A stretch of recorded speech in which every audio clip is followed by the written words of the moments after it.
Hello, you're listening to Me and Paranormal You with your host, Ryan Singer. Because it's more fun to believe.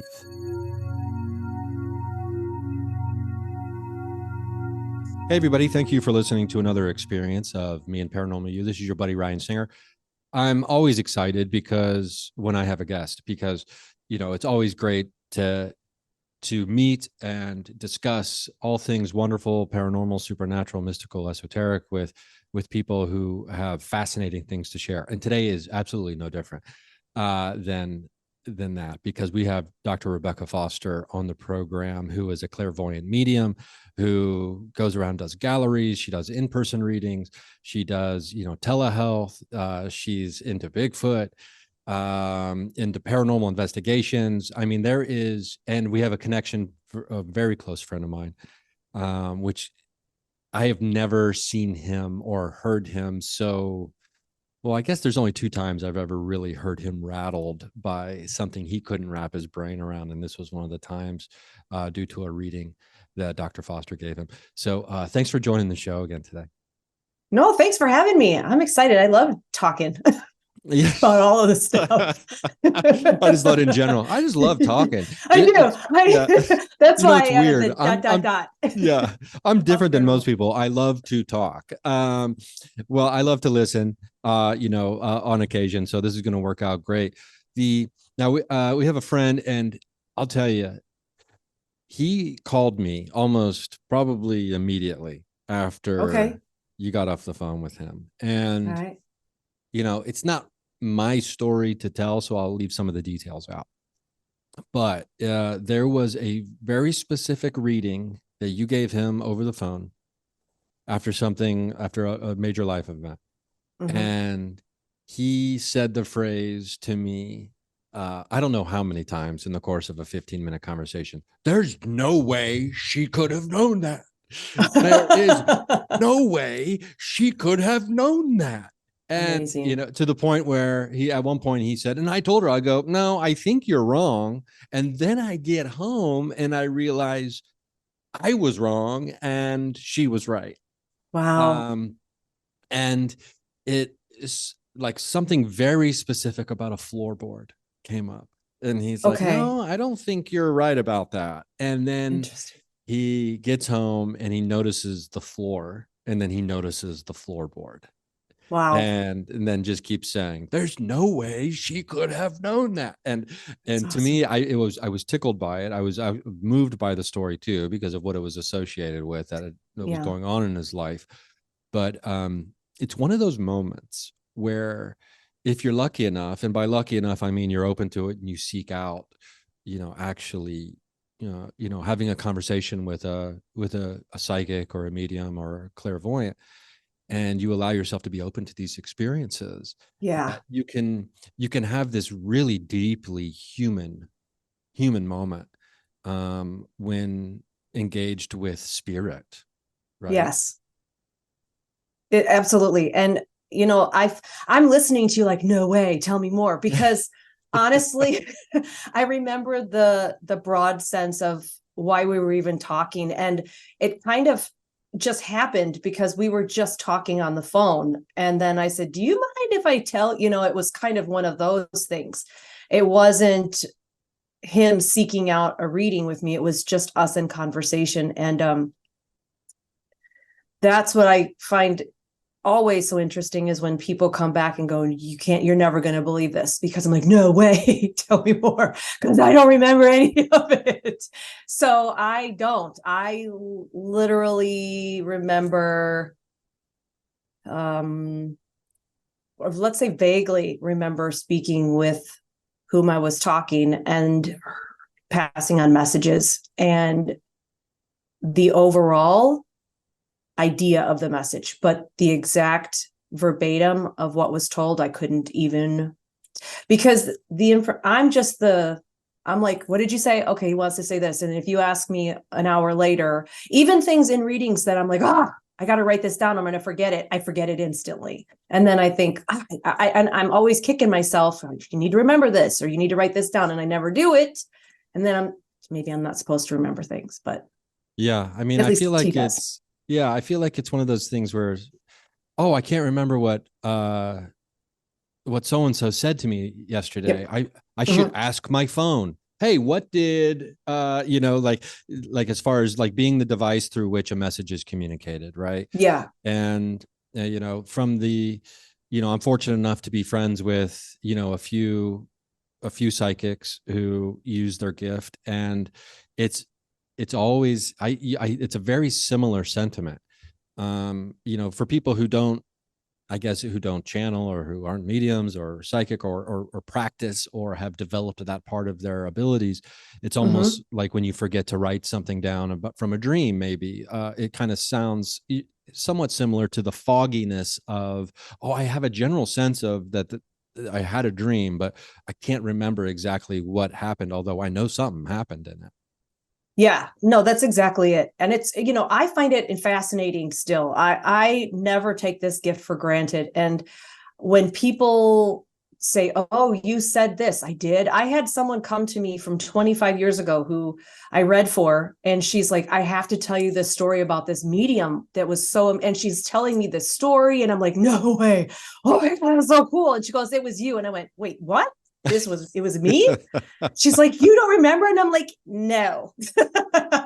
I mean, this is what I do. So I'm constantly either in front of people, or I used to, when it was actually safer, I guess, safer. I used to have people in my home. All my readings were done in the home. And having moved so much now, everything's over the phone. But I'll read for them now. And just yesterday, a woman said, "Oh my gosh, you told me that a year ago." She gets a yearly check in. And she said, "You said that my spirit smelled that way then too." And I was like, "I did." And so I find it cool when there are similarities in things, especially when I have absolutely no clue who I'm talking to. And then they reveal who they are and what was said before. So this kind of thing for me is really cool. And where his story is concerned is even better, because he is not someone who just goes out and believes things. I don't want to say he's a skeptic, but he is um, cautious, I guess, when he is, learning about these things. And so I thought it was really cool when, yeah, I don't know. Yeah, I It's think not me though. I'm just the hearer. I just listen. I've learned how to hear it, how to interpret it, how to understand it. Anybody can do it. It's just you have to practice it. You want to learn a new language, you've got to do it every single day. It's that kind of a thing. yeah, I think that's well said. And Mm-hmm. he is very, very, very cautious. That's for Mm-hmm. sure. And I mean, you've been doing this, what, 38 38 years years. since you were Mm-hmm. 13 years old? Yep. Over 60,000 readings and, and, Yes. and counting. So Yeah. that, you've done a lot of shows and you've done a ton of interviews. So I don't want to like totally rehash your whole origin story, but for people, people can just go onto YouTube, or they can go to your YouTube channel and you can Yeah. find a bunch of great readings. There's videos where you'll do readings for people, etc. But being 13 years old and starting to do this work, to me, it indicates there's, at the very least, there's an openness and support system as far as family goes, or it's the other thing where it's, you know what, I'm doing this. I don't care what my family thinks because I'm called to it. Right. How would you Yeah. characterize it? Well, honestly, nobody knew. No one knew what I had been going through from like the age of 4. Nobody knew, nobody understood it. And when I finally, at 16, when I finally told my mom, "I'm going to go actually work for this woman at bars and restaurants, and she's going to bring people in and sign them up to get readings with me." She's like, "What? You're just going to go lie to these people and make things up, and you're going to ruin their lives?" And I was like, "Ma, it's what I've been doing. I've already been doing it, and now I'm going to get paid for it." And so yeah, I had absolutely zero support. I honestly, it's scary for me because now my kids are 13, 12, and 10, and they're also very much like me. And I guess my whole thing is I've understood what I went through. So I've always been open to what my kids experience. They've never been felt to like, no, that's not real. Go to bed. You're fine. I've never done that. I've always asked you, what are you seeing? What are they saying? Because I need to help them with that, because being alone in that whole thing. I mean, by 13, I was suicidal. By 13, I was drinking to not feel what I was feeling and see the things I was seeing, and seeing demons and the devil and thinking I was going to hell. It was just atrocious. But I was baptized into this because I was so lost. And I think that God was like, you know what? I need her to understand the full capacity of what this universe is capable of. So let's start her off at the lowest point and see where she goes from there. And it was so dark and terrifying and scary, and being alone with absolutely zero support. The only one I had was God.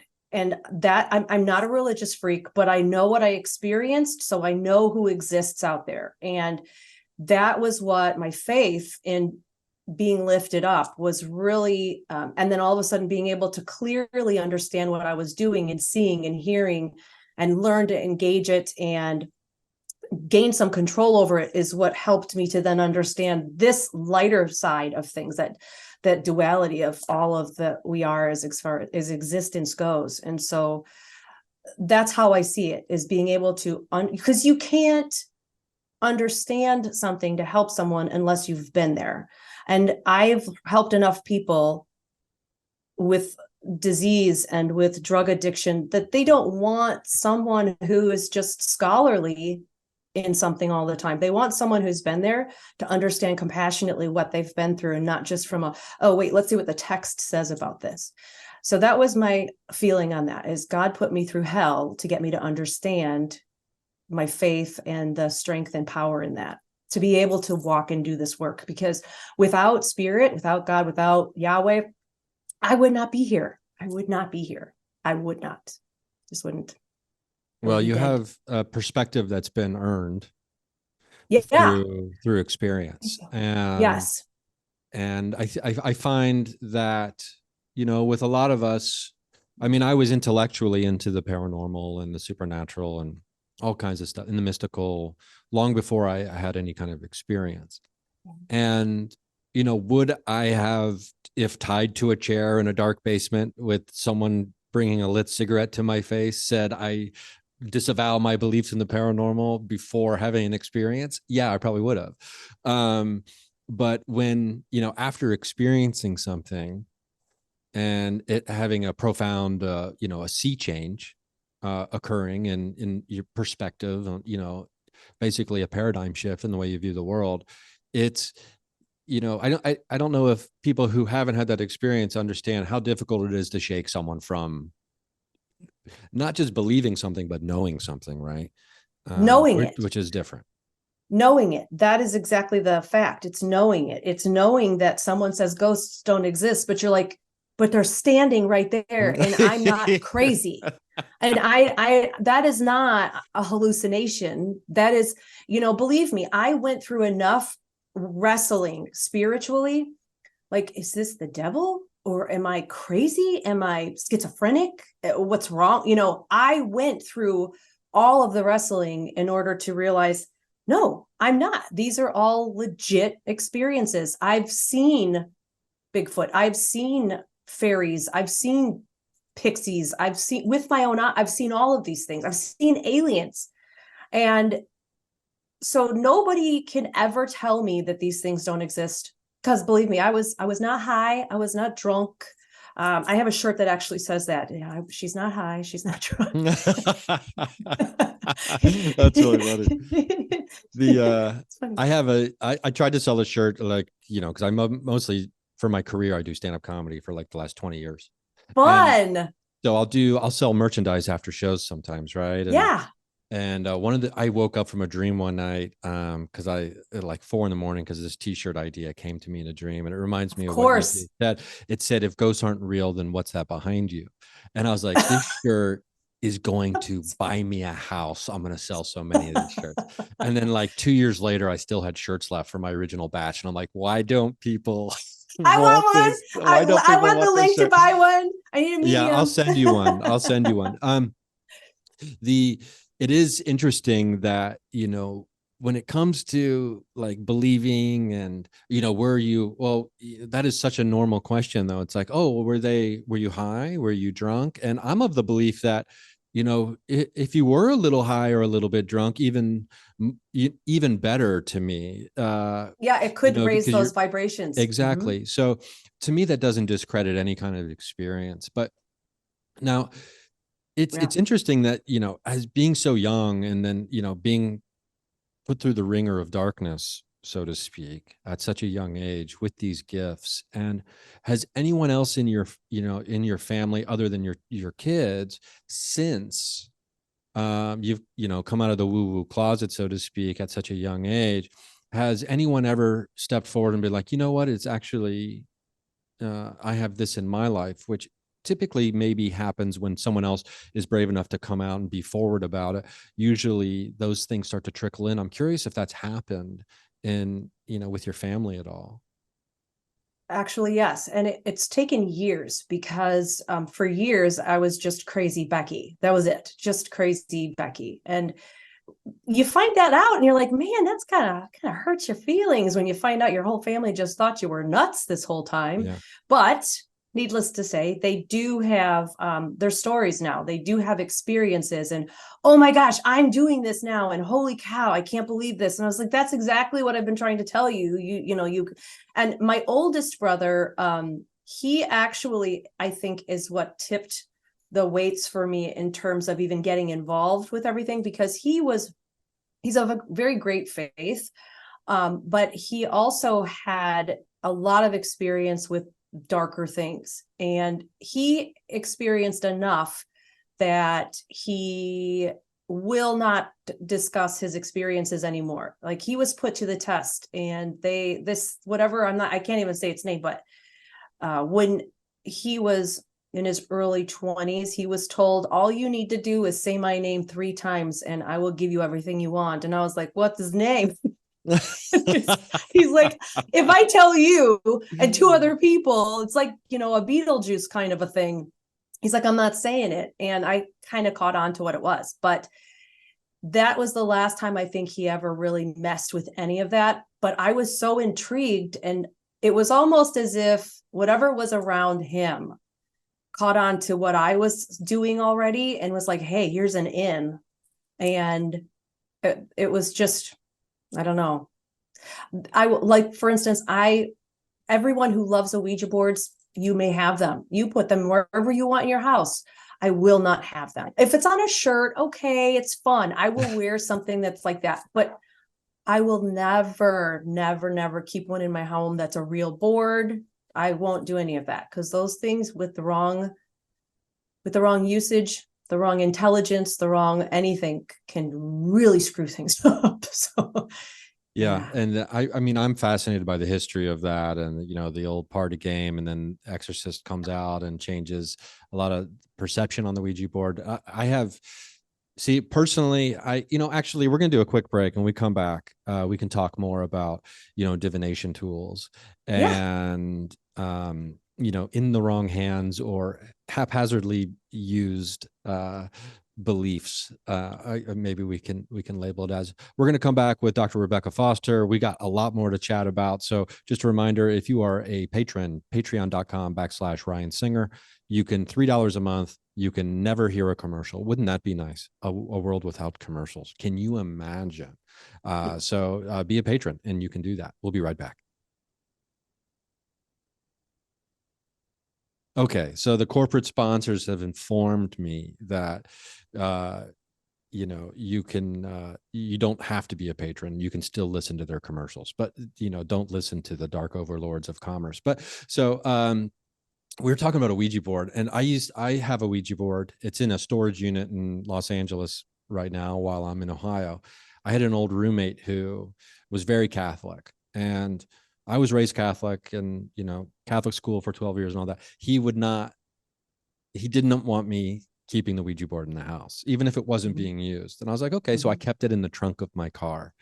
And uh, the idea of like my roommate, years ago, it kind of like tickled me. I was like, well, I don't know why you're so, it's the movie Exorcist. No one thought this was a big deal until that movie came out, blah, blah, blah, blah, blah. You just need to relax.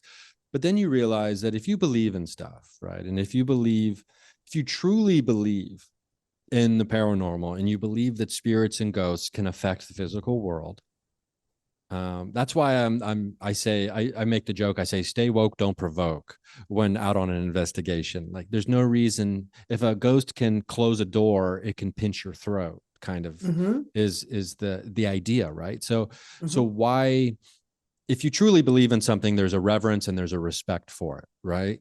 Mhm. And you don't just go around and I'm a comedian. Comedy is my life. That doesn't mean you Comedy's can't have, life, yeah, comedy is period. life. It doesn't mean you can't have a sense of humor about what you believe in, because then you're Yeah. an asshole if you don't. But but approaching everything as a joke, that's different, right? Yeah, I think So it is. You're yeah. right. And so when it comes to, and especially when, and now I'm sure, I've never had a reading from you, but and people love levity and a sense of humor, and you clearly have one. But when people are coming, sometimes when people are coming to you for a reading, I imagine it's like, I need a reading. Like, it's like, I don't know what percentage of people coming for a reading are like, I need this information badly. Right. And so there might be kind of a vacuum of comedy happening or levity to a certain degree. Right. You know what? I find that I'm a clown regardless. And if I pick up that someone has a more easygoing nature, then that's how I will be. At any point, private readings in galleries, I prefer to have the gallery slash comedy routine up there because it just relieves people. You've got people crying and people snotting and people all aghast, and to throw in funny stories or funny jokes in there, at my own, and sometimes depending on the person I'm reading for, maybe their expense, but it's always fun, and it just lightens the mood. I do have people that will, I think it was more, maybe I haven't encountered it more because I'm doing everything over the phone, but when I was in person, I would have people like, oh well, if you're a medium, go ahead and tell me this. I'm like, no, I'm not doing it. I'm not. I just, those that think it's a joke or tempt me to try to prove myself, I absolutely will not do it. I just won't. I have nothing to prove to anybody. If you know what you're talking about, then tell me this. No, I'm not. I'm not going to kill myself spiritually to try to give you an answer, and nor will they give it to me. Um, but I It's like, also don't do frivolous readings. Like if someone is like, I need a reading to find out who I'm going to marry. No, I won't. I'm not doing that. Relationship, people put too much stock in relationships based on their, and then they base their happiness on the relationships. And although relationships is a part of the whole reading, I try to avoid that room as much as possible. Unless I'm like pulled into that room, I won't go there yeah, it's because interesting. It's like, what are, when it comes to especially the person who's there for like, prove it. It's like, what are you here yeah. for? It's like, you're here in spite of yourself. We understand. To me, that speaks of, almost, I think almost everything in this life can be anything, a lot of negative things anyway, as far as like behavior, it always comes from insecurity and, Mm-hmm. a fear of something, Mm-hmm. and, not being good enough or not being enough, or, that kind of thing, not fitting in or not being accepted. And most of it comes 100%. from that. And so when it comes to, that hardened shell coming into a reading like that, it's like you're wasting, first of all, you're wasting your time, your energy and your money, Yeah. and mine, as Yeah. well, if you come into a reading like that. And then, it's I always say the bigger the skeptic, the faster they run, Oh, 100%. on like haunted locations or things like that. And I wonder, like, when a person comes in like that, is it kind of like just do you kind of just say, oh, okay, listen, this is what's going to happen. I'm just going to shut this down. Or do you say, or, hopefully you don't have to deal with it very often. I love skeptics. I love when someone, let's say they're with their friends and does everybody here want a reading? Nah, I don't want one. I'm good. And the friend will pipe up, well, they don't really believe in it. Oh, okay. If I'll ask if something comes through, do you want it? I will not read someone who doesn't want a reading. I don't just barge in and read someone's life without their approval or knowledge. So I'll ask, well, if it comes through, do you want it? And those are fun. I love reading skeptical people who are there for something, but aren't there going, prove it to me, prove it. They're not being all cocky and telling me to give them something. But if they say, no, I don't, I'm good. I'm good. I'm good.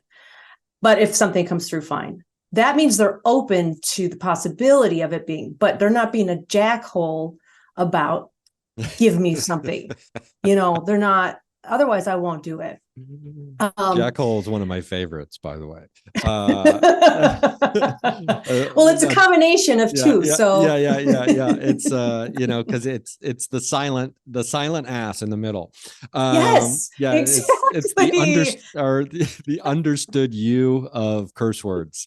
Yes, exactly. And I can say that around my kids, and yeah exactly. Well, I'm curious. I mean, you've written multiple books. Yeah.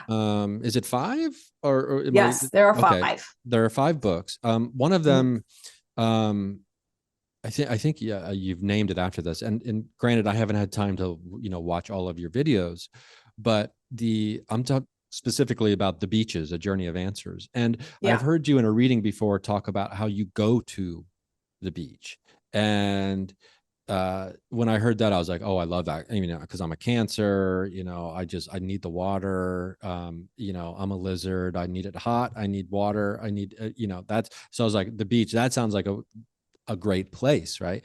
Mm-hmm. And can you explain to me a little bit, maybe for people listening, about the world that exists that you occupy when you go to these places?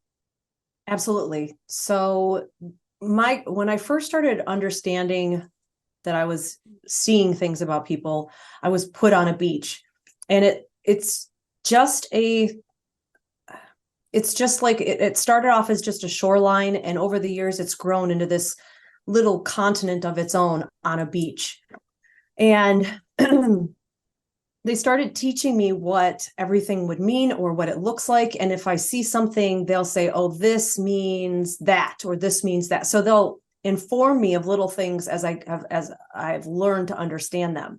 So ultimately what I do is I pick people up and I put them down. There's 3 ways that I can see a person's reading. I'm either looking down on their beach, like as if it was a diorama, or I am standing next to them and with them in person, or I am in their shoes. So sometimes I'll say, oh, now I'm feeling this, because they've put me now in that person's position of walking and feeling, and they're giving me a better understanding as to the energy that person is feeling. And sometimes I'm meant to just watch. Sometimes I'm meant to get the bigger picture. So if they put someone down, let's say, oh, you want me to give you an example with you right now? I wasn't expecting that to happen, but sure. Okay. I'm not trying to use you. Okay. No, I'll use you as an example. Okay. So if I was reading with you, I would pick you up and put you down. And the reason I pick people up is because some people kind of just like ragdoll and they let me pick them up. Some people are like trying to hit me or bite my fingers as I am moving them. It tells me a lot. Oh, wow. Some people are screaming, put me back down. So it tells me where a person is emotionally when I pick them up. And then I might put you down gently and I might drop you. It just depends, because I learn from all of these things. What your soul is. It's your higher self. So setting you down on your beach. And actually, initially, I might drop a person, because then by doing that, I remove my will and I allow your guides to put you where they want you to be, where they want me to start. So in doing that, they put you on your beach with your back to the water.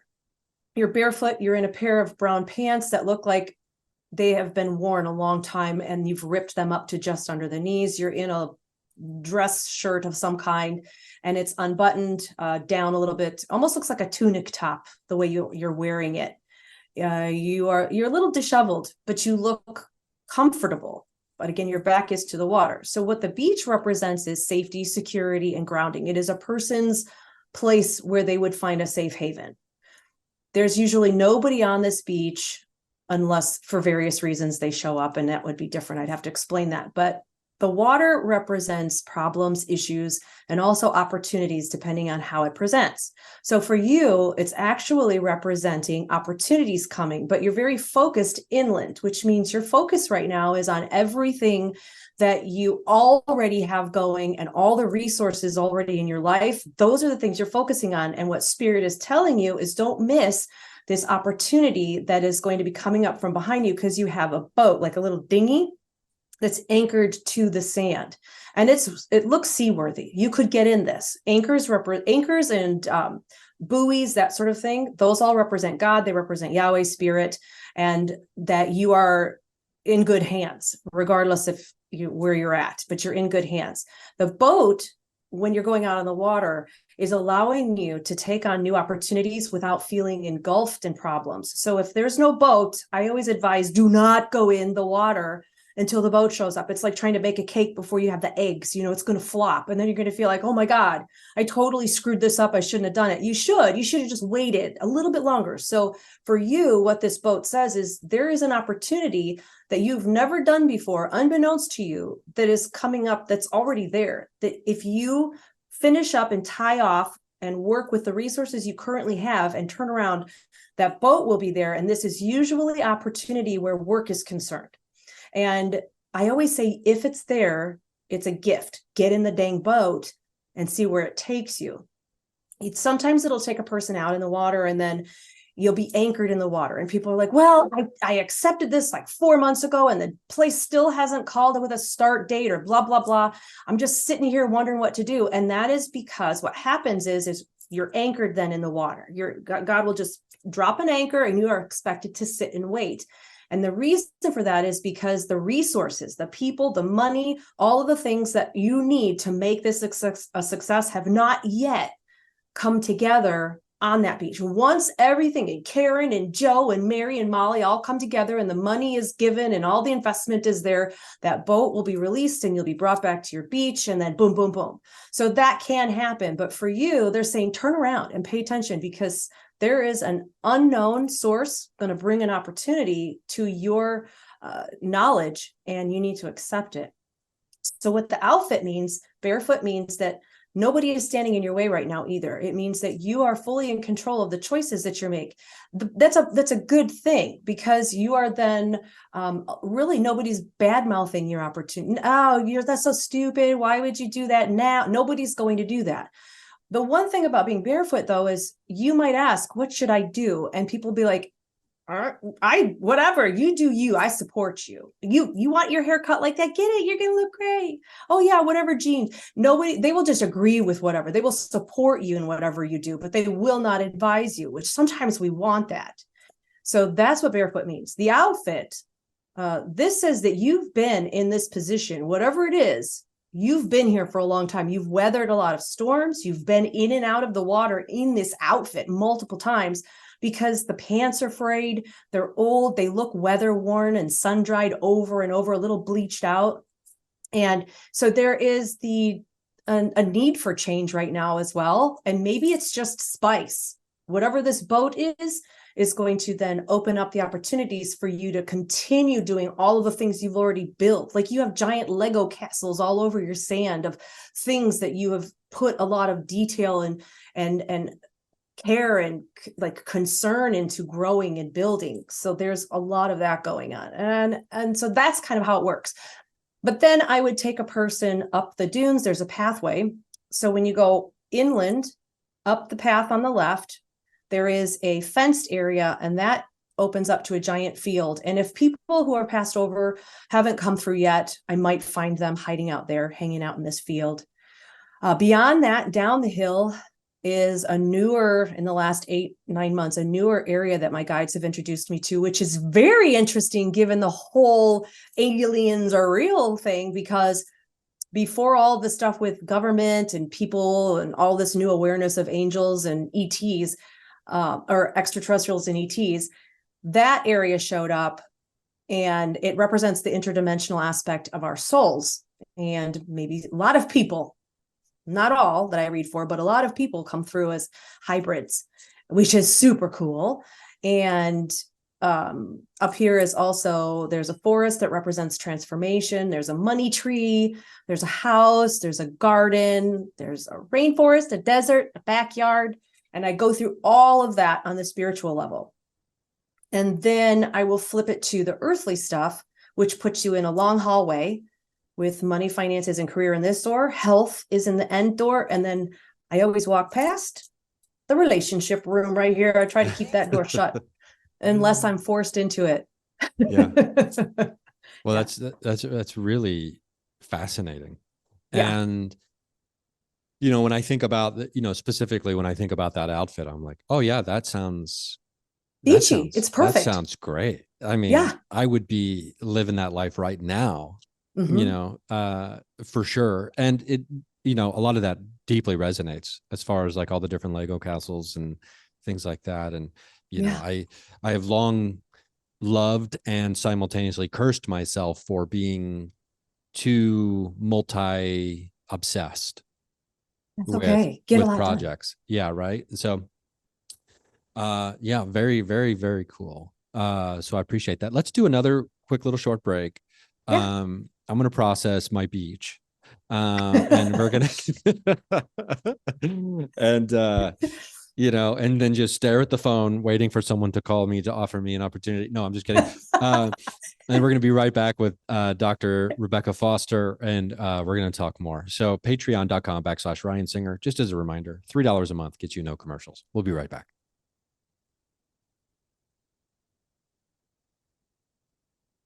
And boom, we're back. So I love this idea that when you're doing a reading for someone, you have a world, and the world over time has expanded. Awesome. And it makes sense to me that the more people you read and the longer you do something, over 60,000. I mean, I don't even want to try to figure out the math on, 30. I guess you can just do, 62,000 divided by 38, and you can figure out how many readings a year you're doing. I could only imagine that there has to be a cap and a limit on how many readings you can do a day. I've heard you talk about what happens to you, after doing readings, physically. What would you cap your max at? 3? I think, no, I've become lazier. I don't know how in my 20s I read people in bars from 7 p.m. to 2 a.m. one after another. I don't know how I did it. I don't, and I recorded all of them too on cassette tapes. That tells you anything. Some people still have their readings on a cassette tape, but I don't know how I did it. I think it was just naivete. It was ignorance. It was just no understanding of what, at that point, there was no understanding of real energy, of frequency. I wasn't paying attention to any of that. I just went home and I was like wired. And then, my mom, did you have a good night? Yes, it was a great night. Whoop. And that was it. And now, do you know how to do that? You asked me a question and I'm like, whoop, whoop. And then I finally get to the answer. It's a skill. Okay. So now today I limit my readings 5 or 6 a day, and it will depend on the time too. If I have 3 that are an hour long, I will probably be like, nah, I'm done, because those are exhausting. It's different too if I do galleries, if I do parties. Of course, there's more, and I pay attention. I always pay attention to my energy anymore, my resources. Like, I'm kind of super hermity. For instance, if I had a gallery tonight, I would not be reading anybody today. I'd probably be able to talk to you on the phone today, but I wouldn't be doing any readings. I hermit, I close off, I do nothing, because I know My energy has to fully be 110% for that night. I don't know what it's going to need. I don't know how many people, I don't know what's going to happen. And so I'm super quiet. I might be a bit of a jerk beforehand. I'm like, oh yeah, whatever, go away. Don't want to talk to you. And it isn't because I don't want to talk to you. It's just because I don't want you to eat my energy. And so afterwards, I'm like, whew, okay, I have recess. I like resources left. I can go do something and have fun. But I do limit my energy on everything. I make people leave a message. If I know what someone's going to suck a lot of life out of me, if I know an emotional vampire, I will not answer the phone for them. I will let them explain what they need first, and I'll prepare. Do I have what it takes to talk to them right now? And everybody should do that. I mean, I'm not the only one. I don't care what you do. If you are a person who people come to and share a lot with, you should not be answering every text and phone call. You should be screening that stuff, because I always joke around at readings and galleries. I always say, we all know that one person. Think of that one person who, when they call, you're just like, oh, you're exhausted and you can't wait to get off the phone with them. And I said, and if you can't think of who that is, it's you. And there are people who don't reciprocate the conversation. They're just like, oh my God, I got to tell you. And oh my God, I got to go by. And the other person's just sitting there left with all this baggage, and they're exhausted and they have a headache. And knowing what's going to take, people, your mom, your best friend, the one that's always complaining. I say screen everything. Screen it all. It makes me wonder too, if any of these personality traits transfer, post physical form. And, like every once in a while, like a spirit comes in and you're just like, okay, okay, I need to screen you as a spirit. Sometimes. Very much so. Very much so. Sometimes. And speaking of that, everybody does this too. They just don't realize it. This is what I love about educating people on this. So everyone can wake up to the idea that they have these abilities. But when you walk into a room, and let's say you're alone and you walk into a room, most of the time people will be like, okay, everybody's going to look at me and stop. And you're going into like let's say an auditorium, but you're by yourself. Everybody just looks, everybody watches. Most people are people watchers. And a lot of times people will put up a front. They'll put up they're real confident, and they'll walk in maybe a little bit more so than they normally are feeling. And so when we read people, we do it instantly. We take our lasso of energy, we throw it around that person, we read it, and we bring it back. And if that person is walking in like, hey, I'm awesome, I'm cool, but they really don't feel that way on the inside, it's just what they're exuding, you will pick up, oh, that's a cocky person. They think they're all that, when in fact, they are not. And if we look past that initial energy to get to see what's actually going on, you might find out. Because I've said to people, man, I thought you were a bitch when I first met you, and you're not. You're so cool. But it's because that's what you were sending out. You were letting everybody see that initial, I'm better than you, or I'm this or that, because they're low confidence.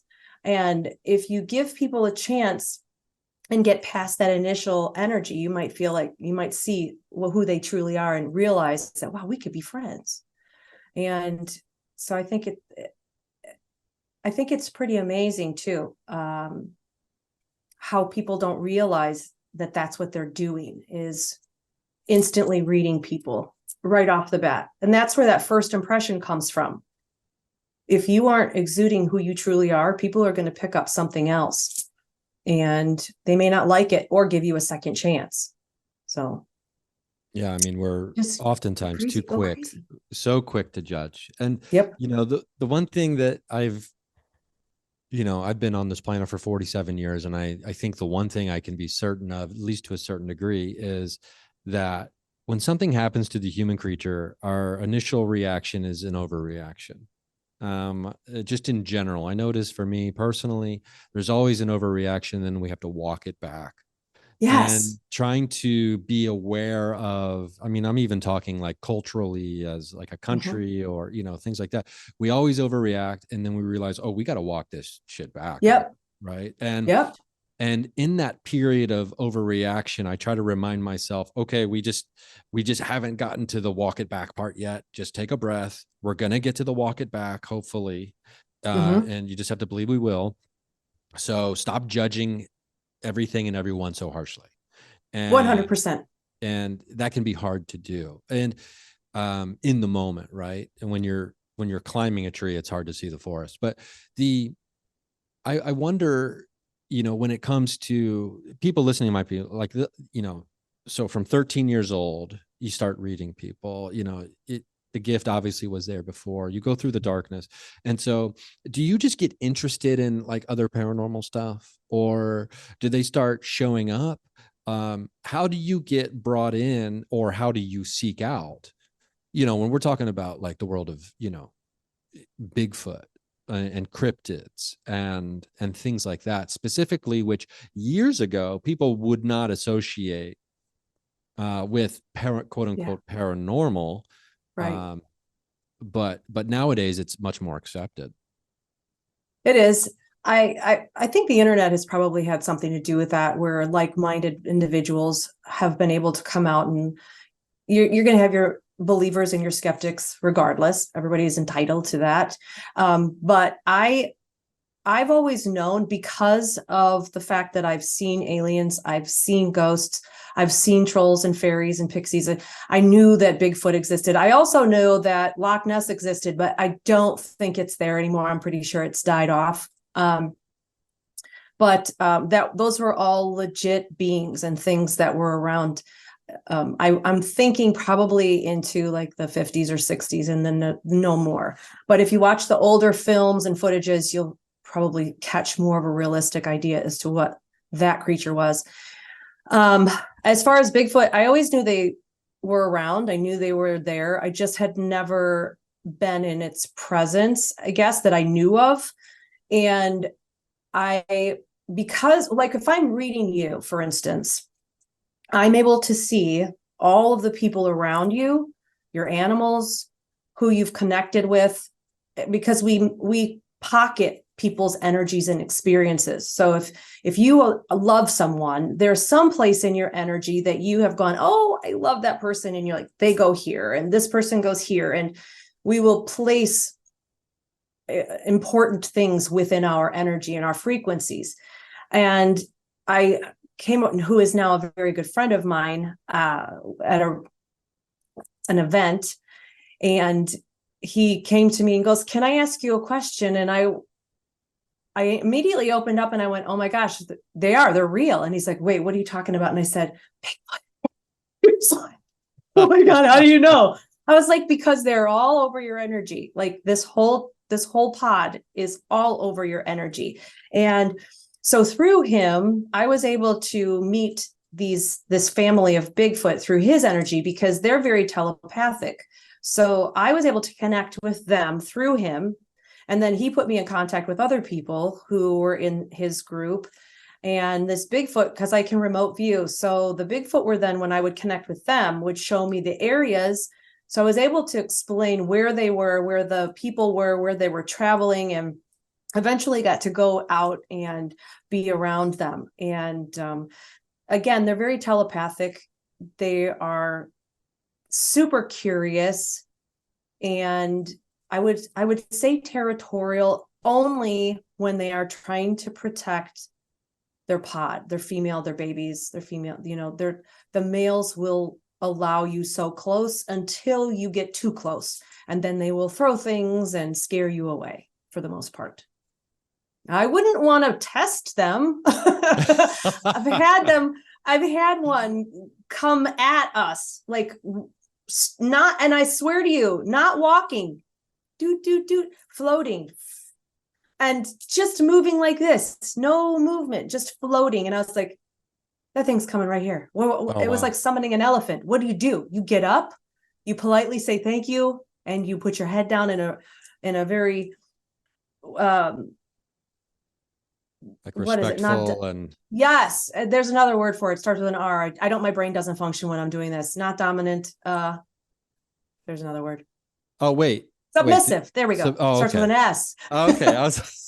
Just in a submissive way. You lower your eyes, but they're super cool. And I just communicated with one or two actually the other night, and I was so mad at myself because I was communicating, and then I started like physically moving my mouth to smile and talk to them, and I lost the connection.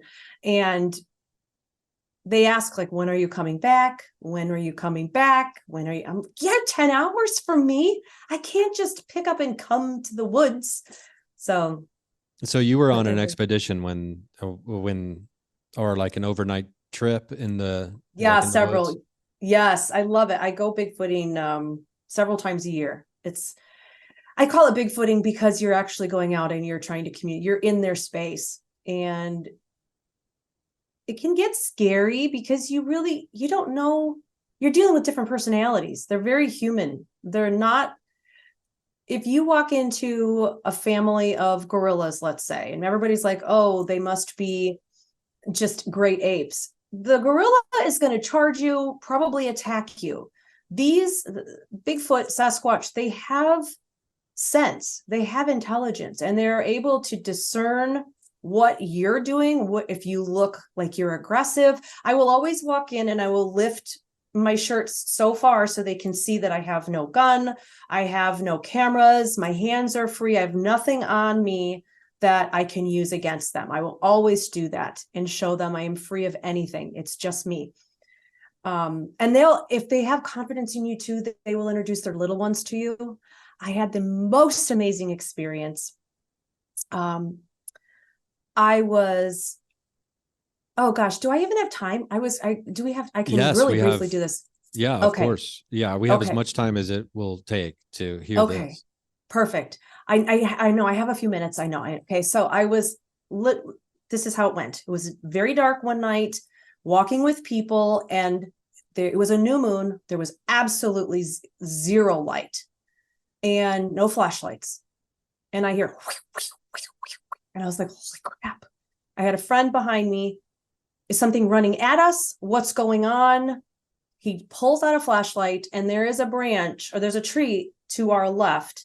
And the branch is hanging over our heads, and only one little tiny thing is just circling like this. It's only one, whipping in circles. And he walks up and he's like, he's a science person. He's like, I have never seen a frequency like that. I'm like, it's not a frequency. They're spinning it. It's them. And it stopped. Just Like stopped. a tiny branch off the branch, or yeah. So the leaf branch was hanging like this. Okay. And the whole branch is spinning around and around and around. Kind of like when you take a straw to stir a drink or something. Yes. And it was just that one. It was like a big one, and then maybe 5 or 6 hanging off of it. And it was just one. So I'm standing there, and I have a backpack on. Because I get snacks when I'm doing mediumship work and all this, my blood sugar drops, which I found out is actually scientifically real, which was very encouraging. So I didn't feel so stupid after that. So I keep a backpack full, and I hear scratch, scratch. I can feel it. I can hear it. And it's a scratch through my backpack. And I went, are you guys behind me? Because again, it's black. And they're like, no. I was like, listen, do you guys hear that? I said, I can feel it. Something's scratching my backpack right now. And I wanted to whip around and be like, whoa, but I knew I would scare this one. It was a little one, and I adolescent of some kind. And I knew if I did this, I was afraid I would scare it out of cloaking or camouflaging. And the parents had obviously entrusted it to come down and mess with us. So I was like, you guys, he's right behind me. Do you hear it? It was the coolest thing. So the next day I ditch everybody. I go down here by myself again, and I'm standing there, and I hear clack, clack, and it's up to my right upper ridge line. So I picked up some rocks and I went, clack, and then I get clack, clack, clack, clack, clack, clack. And we're doing this 5 minutes. We're banging these rocks, this little one, in right same spot. This little adolescent and I are back and forth, just banging rocks with each other. And then I hear people come up like, don't you, no. don't stray, don't you ruin this. And I was so excited. But I could have stayed there all day. I thought, I have enough food. Y'all leave me here. I'm going to sit right here. But I didn't get to do that. And that's what's so cool is the adults will let them get close enough. I actually, the one that prior to that trip, one had shown himself to me visually while I was remotely viewing. I could see his face. So I went online and I found the best likeness to him that I could. And I printed it off and I put my face next to his and printed this little piece of paper off. And we always leave gifts. So we found this tree that had been hollowed out. We put some food in there and some glowies and my picture and some cookies and all this other stuff. Next day, everything was gone. It was so cool. It's just so cool. That's I really have so cool. many Bigfoot stories. I have so many stories. I know we're running out of time, but I have so many stories. I could do this all day. Okay. Well, we'll have to, if, fortune favors, we'll have to have another chat because, Yes. I've got so many different ideas and curiosities about, Bigfoot, Sasquatch, Oma. I love this idea of establishing communication in a way that is, respectful, and also the submissive idea of, hey, we're not here to, because in my old neighborhood in Glendale, California, coyotes are just walking down the sidewalk because their habitat has been, it keeps Overrun. shrinking and shrinking and shrinking. So now they're just walking down the street because where else are they supposed to go? And, typically you don't see that kind of situation. And my concern is, obviously the, the environment of Bigfoot and Being logged.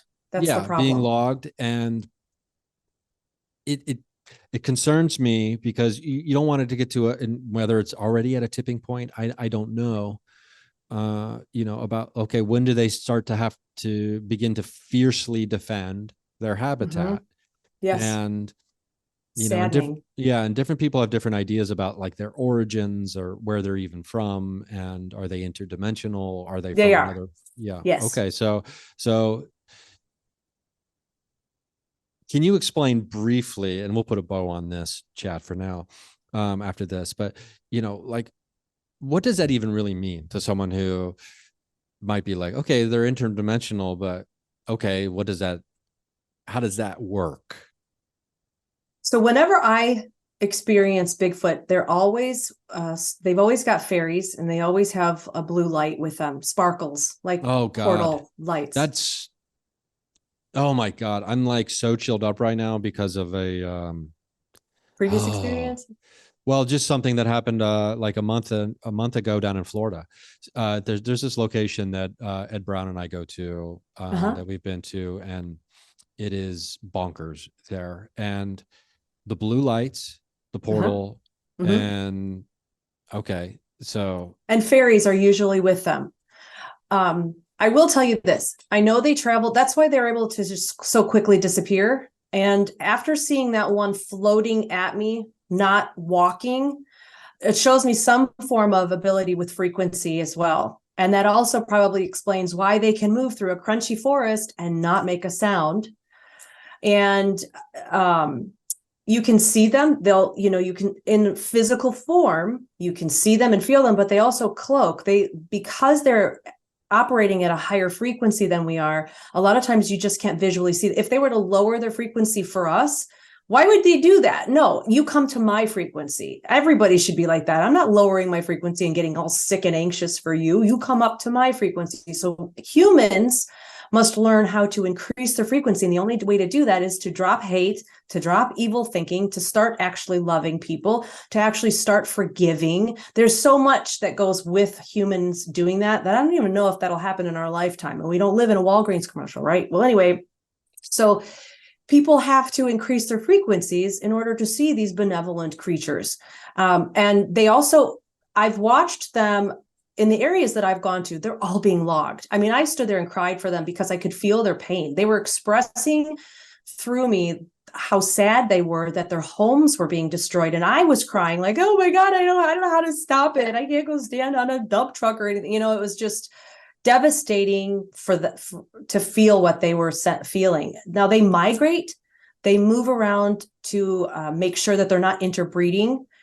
They do have matriarchal pods only if the male dies. The matriarch of that couple will then lead until the next male who comes of age then takes over the pod. But they will always move to find partners for them, so they're, again, not interbreeding, which shows intelligence as well. They know their family units. And honestly, I've seen like one breeding couple. The rest are growing up or within the family. And I don't see one male with multiple females. It's not like that. It's one male, one alpha, an alpha pair per pod. But they cannot, if you have an area that's safe for them and you know how to communicate with them, they could probably just portal to wherever you are. Just show up, because they can do dimensional work. That's because they're not limited by highways. That's fascinating. And so I guess a distinction I want to make here is just because they're interdimensional doesn't mean they don't need a physical space here to be able to coexist or to exist. That doesn't mean that they just zap into a different dimension that is a different landscape, a different world, and that's where they can just live full time. No, because if you're walking into the forest and if they just want to zap away, they could. But I've been in instances where they're physically saying, no, don't go any further, which means they're in that space right now. Or the females will bring the babies up in the trees and they will hang out. It's not like they can just like poof and they're gone. They are in that area until whatever happens when they decide to portal out. I guess I've never asked, but they would. I've walked in the dark where they're 2 feet away, walking next, and when you stop, they stop, and when you walk, they walk. Like they will flank you until you just they'll like squeeze you out until you back up. It's pretty cool. That is really cool. I know. Yeah, it's really, really cool. Okay, well, we'll put a bow on that then. Yes. This has been great. I want to let people know godstool.com is the website. Yes. Is that the best portal for people to find you? Yes, it is. It's got all my links on it. Yes. Okay. So, and TikTok, Dr. Foster, Dr. R. Foster, Facebook, God's Reader. So go to godstool.com and you can find everything, Dr. Foster there. Yes. This has been great. Yes. Thank you so much. Love the chat. Yeah. And look forward to, chatting again, hopefully in the future, talking more Bigfoot stuff. And I mean, I'll tell you that, the blue light thing and the portals and, the connection to Bigfoot. And it's just so, I love these moments of, conversation or, recalling paranormal experience or details that have an emotional connection to the physical body. Like even using ITC devices sometimes can cause such an emotional wave and it deepens the connection we have to the work, to the subject matter, and to the experience of being alive and really understanding that there's so much more than just eating, sleeping, and pooping, right? So much more than pooping. That's going to be maybe someday you'll honor me with the name of your 6th book, So Much More Than Pooping, by... Oh, that should be your t-shirt. That should be life, so much more than pooping. This has been great. I'll buy that too. And look forward to chatting again soon. Yes, thanks for having me. Yeah.